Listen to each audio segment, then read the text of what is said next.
ప్రజలకు జై భీమ్. మున్సిపల్ ఎన్నికలలో ఓట్లేసి గెలిపించిన తెలంగాణ ప్రజలకు బహుజన్ సమాజ్ పార్టీ తరఫున మనస్ఫూర్తిగా జై భీమ్ తెలుపుతా ఉన్నాము. శాంతియుతంగా ఓటును ఉపయోగించుకొని వివిధ పార్టీలను క్యాండిడేట్లందరినీ కూడా గెలిపించిన ప్రజలకు బీఎస్పీ తరఫున ధన్యవాదాలు తెలియజేస్తూ, మరియు బీఎస్పీ పార్టీ తెలంగాణ రాష్ట్రంలో 116 మున్సిపల్లో 213 క్యాండిడేట్లు పోటీ చేయడం జరిగింది. అందులో 2 గెలవడం జరిగింది. ఒకటి గాదె వెంకటేష్ గారు, గూదె వెంకటేష్ గారు, 2 బి అరుణ గారు. గూదె వెంకటేష్ గారు అలియాబాద్ మున్సిపాలిటీ, మెదక్ మన మేడ్చల్ డిస్ట్రిక్ట్. అదే బి అరుణ గారు మెదక్ మున్సిపాలిటీ. వీళ్ళిద్దరికీ బీఎస్పీ పార్టీ రాష్ట్ర కమిటీ తరఫున మనస్ఫూర్తిగా శుభాకాంక్షలు తెలియజేస్తున్నాం. అదేవిధంగా తెలంగాణ రాష్ట్రంలో అన్ని పార్టీల తరఫున గెలిచిన కౌన్సిలర్లకు, కార్పొరేటర్లకు అందరూ కూడా బహుజన్ సమాజ్ పార్టీ తరఫున శుభాకాంక్షలు తెలియజేస్తూ, మరి ఈరోజు తెలంగాణ రాష్ట్రంలో చాలా దురదృష్టకరమైన సంఘటనలను రాజ్యాంగానికి విరుద్ధంగా జరిగిన విషయాన్ని ఈ తెలంగాణ సమాజం దృష్టికి బీఎస్పీ తీసుకొస్తుంది. ఒక విషయం ఏంటంటే, భారతదేశంలో రాహుల్ గాంధీ గారు రాజ్యాంగం బుక్ పట్టుకొని భారతదేశంలో రాజ్యాంగాన్ని అమలు చేయడం తప్ప ఇంకొక ఆల్టర్నేటివ్ లేదని, భారతదేశాన్ని రక్షించాలన్నా, భారతదేశ సుపరిపాలన జరగాలన్నా రాజ్యాంగాన్ని అమలు చేయడమే ప్రథమ కర్తవ్యం, చివరి కర్తవ్యం అని రాహుల్ గాంధీ తను దేశవ్యాప్తంగా పర్యటన చేస్తే, అదే కాంగ్రెస్ పార్టీ ఈరోజు తెలంగాణలో పాలన కొనసాగిస్తుంది. రేవంత్ రెడ్డి గారు, మీరు రాహుల్ గాంధీ గారికి ఇచ్చే మర్యాద ఇదేనా మీ కాంగ్రెస్ పార్టీ ఆధ్వర్యంలో? ఈరోజు అలియాబాద్ మేడ్చల్ మున్సిపాలిటీలో గూదె వెంకటేష్ గారు బీఎస్పీ పార్టీ తరఫున గెలిచారు. గెలిస్తే ఒకవేళ కాంగ్రెస్ పార్టీ కానీ, టిఆర్ఎస్ పార్టీ కానీ, బీజేపీ పార్టీ కానీ ఇతర పార్టీల మద్దతు కావాలనుకుంటే మీరు గెలిచిన క్యాండిడేట్లతో సంప్రదించి మర్యాదపూర్వకంగా మాట్లాడి రాజ్యాంగానికి లోబడి మీరు మద్దతు తీసుకోవాల్సింది పోయి, ఈరోజు బీఎస్పీ క్యాండిడేట్ను భయపెట్టించి పోలీసుల మధ్యలో గెలిచిన క్యాండిడేట్ ఇట్లా పోలీసు మధ్యలో ఇట్లా షర్ట్ జిండిగి పోలీస్ స్టేషన్లో ఏసీపీ పోలీస్ స్టేషన్ తీసుకోవాల్సిన అవసరం వస్తుందా? తెలంగాణ రాష్ట్రంలో రాజ్యాంగం అమల్లో ఉందా? ఈ విషయంలో ఎలక్షన్ కమిషన్ కూడా చాలా సీరియస్గా ఆలోచన చేయాల్సిన అవసరం ఉంది. ఈ విషయాన్ని మీరు చూస్తే బీఎస్పీ క్యాండిడేట్ను పోలీసులు మొత్తం షర్ట్ చింపితే తీసుకొని పోలీసులు వెళ్తే, కాంగ్రెస్ పార్టీ, టిఆర్ఎస్ పార్టీ 2 పార్టీల మధ్యలో తోపులాటల బలవంతంగా కిడ్నాప్ చేయడానికి ప్రయత్నం చేస్తే పోలీస్ డిపార్ట్మెంట్ ఇచ్చే రక్షణ ఇదేనా? డీజీపీ గారు, మీరే ఆలోచన చేయండి. తెలంగాణ రాష్ట్రంలో ఈరోజు ఎన్నికలలో పోలీస్ డిపార్ట్మెంట్ రక్షణ కల్పించడంలో 100% ఫెయిల్ అయిందనే విషయం స్పష్టం చేస్తున్నది. మీరు చూడండి, ఇక్కడ నెక్స్ట్ పోలీస్ స్టేషన్లో గెలిచిన క్యాండిడేట్ ఇంటికి పోవాలన్నా పోలీస్ స్టేషన్ పోవాలన్నా? గెలిచిన క్యాండిడేట్ పోలింగ్ బూత్ నుంచి గెలిచిన క్యాండిడేట్ ఇంటికి పోవాలా పోలీస్ స్టేషన్ పోవాలా? క్యాండిడేట్ పోలీస్ స్టేషన్ పోవాల్సిన అవసరం ఏమొచ్చింది? ప్రజాస్వామ్యానికి విరుద్ధం, రాజ్యాంగానికి విరుద్ధం. ఈ క్యాండిడేట్ ఎక్కడున్నాడు ఇప్పుడు? మా పార్టీ మనుషులను వాళ్ళ ఇంటికి పంపిస్తే ఆడ పార్టీ క్యాండిడేట్ లేడు. ఇక్కడి దగ్గరికి వజ్రేష్ యాదవ్ గారు వెళ్ళారట, ఏడికి అలియాబాద్ మున్సిపాలిటీ గారికి.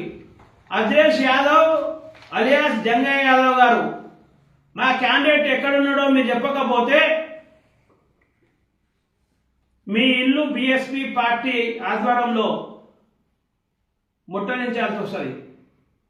మా క్యాండిడేట్ ఎక్కడో చెప్పండి. మీరు మీకు వాళ్ళ మద్దతు కావాలనుకుంటే మాకు అడగండి, లేకపోతే క్యాండిడేట్ను కూర్చునిబెట్టి ఇంట్లో కూర్చునిబెట్టి మాట్లాడండి ప్రజాస్వామ్య పద్ధతిలో. అది కాకుండా మీరు బలవంతంగా తీసుకుపోయి మీరు ఎక్కడ దాపెట్టిరో మీరు సమాజానికి, పోలీస్ శాఖకు మీరు చెప్పాల్సిన అవసరం ఉంది. డీసీపీ గారు, మేడ్చల్ డీసీపీ గారు, మీరు ఖచ్చితంగా వజ్రేష్ గారికి యాదవ్ గారిపై మాట్లాడి, అలియాస్ జంగయ్య యాదవ్ గారితో మాట్లాడి మా క్యాండిడేట్ ఎక్కడ ఉండో మా పార్టీకి అప్పచెప్పాల్సిన బాధ్యత మీకున్నది. మా క్యాండిడేట్ వాళ్ళ ఇంటికాడ లేడు, బయట లేడు. ఎక్కడ ఉన్నాడు? ఉన్నాడా లేడా? ఏమైంది అసలు? ఈ తెలంగాణ రాష్ట్రంలో పోలీస్ శాఖ పనిచేస్తుందా లేదా? అంటే కేవలం ధనవంతులకే పనిచేస్తుందా? లేదా టీఆర్ఎస్, కాంగ్రెస్కే, బీజేపీకే ఉందా పోలీస్ శాఖ?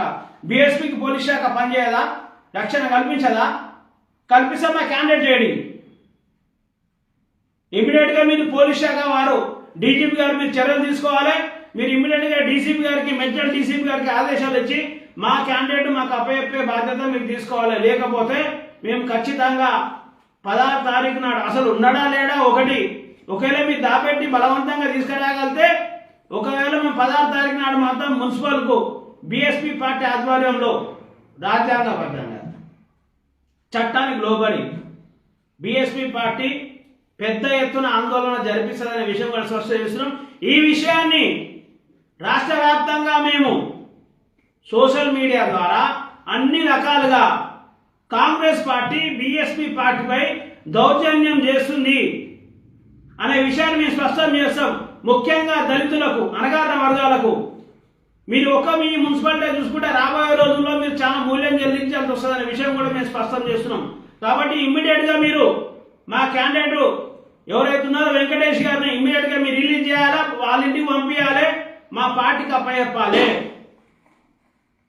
ఇది బహుజన్ సమాజ్ పార్టీ నుండి పోలీసు శాఖకు అప్పీలు మరియు హెచ్చరిక కూడా చేస్తున్నాం. మేము రాజ్యాంగాన్ని కాపాడవలసిన బాధ్యత మీదే. అదేవిధంగా మేదక్ జిల్లాలో బి అరుణ గారు బీఎస్పీ పార్టీ నుంచి గెలిచినాక వాళ్ళ కొడుకు బీఎస్పీ పార్టీ ఆధ్వర్యంలో ర్యాలీ చేశాడు. మా పార్టీ రాష్ట్ర నాయకులు, స్టేట్ జనరల్ సెక్రటరీ ఈశ్వర్ గారు, జిల్లా నాయకులు అందరు కలిసి వాళ్ళ కొడుకు ర్యాలీ చేస్తున్నాడు. ఇమ్మీడియట్గా పోలింగ్ బూత్కి వెళ్ళి అపహరించుకొని మైనంపల్లి హనుమంతరావు గారు తీసుకుపోయి మీ ఇంట్లో, మీ పార్టీలో జాయిన్ చేసుకుంటావా? ఇదేనా నువ్వు రాజకీయం నేర్చింది? ఇంత సీనియర్ నువ్వు రాజకీయాలల్లా? ఇదేం పద్ధతి?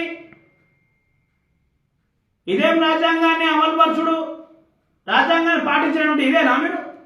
రాహుల్ గాంధీ నాయకత్వాన్ని బలపరచడం అంటే ఇదేనా మీరు చేసేది? మీ దాదాగిరి, మీ దొరతనం అంతా కూడా టీఆర్ఎస్ పైన నడుస్తుంది, బీజేపీ పైన నడుస్తుంది, బీఎస్పీ పైన నడదనే విషయం మేము స్పష్టం చేస్తున్నాం. హనుమంతరావు గారు మీరు చాలా సీనియర్ లీడర్, మీకు బీఎస్పీ పార్టీ రిక్వెస్ట్ చేస్తుంది, హెచ్చరిస్తున్నది, మా క్యాండిడేట్ను మా పార్టీ దగ్గరికి మీరు పంపించాలి. లేకపోతే మీ ఇంటిని కూడా శాంతియుతంగా రాజ్యాంగానికి లోబడి ప్రజాస్వామ్యబద్ధంగా మీ ఇల్లు కూడా మేము ముట్టడిస్తామనే విషయం స్పష్టం చేస్తున్నాం. అదేవిధంగా ఏదైతే మున్సిపల్ ఎన్నికలు ఒకవేళ మీరు పంపించకపోతే ఎన్నికలు జరిగే నాడు ఖచ్చితంగా బీఎస్పీ పార్టీ 1000 మందితో శాంతియుతంగా, రాజ్యాంగానికి అనుకూలంగా, చట్టబద్ధంగా శాంతియుత నిరసన తెలిపి మీరు ఒక్క కౌన్సిలర్నే చూస్తున్నారు. రాబోయే రోజులల్లా నీ పదవిని కూడా మేము చూస్తాం. అట్లేమనుకోకూరు మీరు. మీకు ఒకటే క్యాండిడేట్ తక్కువ పడ్డది కదా ఈరోజు. మరి మీకు కూడా 5-10 వేలే తక్కువ పడతాయి మీరు గెలవడానికి. అది బీఎస్పీ పార్టీ కూడా ఆ సంగతి కూడా చూస్తున్న విషయం కూడా మీకు కూడా స్పష్టం చేస్తున్నాం. కాబట్టి మాకు మహానీయులు అండ ఉన్నది, మహానీయుల ఆలోచన అండ ఉన్నది, మహానీయుల పోరాటం అండ ఉన్నది, బయన్ కుమారి మాయావతి గారి అండ మాకున్నది ఈ దేశంలో. మీరు కూడా ఇమ్మీడియట్ గా మా క్యాండిడేట్ మాకు పంపించకపోతే ఇది ప్రజాస్వామ్యం కాదు. పార్టీలు మారితే ప్రజాస్వామ్యం కాదని, నైతిక కాదని మాట్లాడే మీరందరూ ఇదా చేసే పని.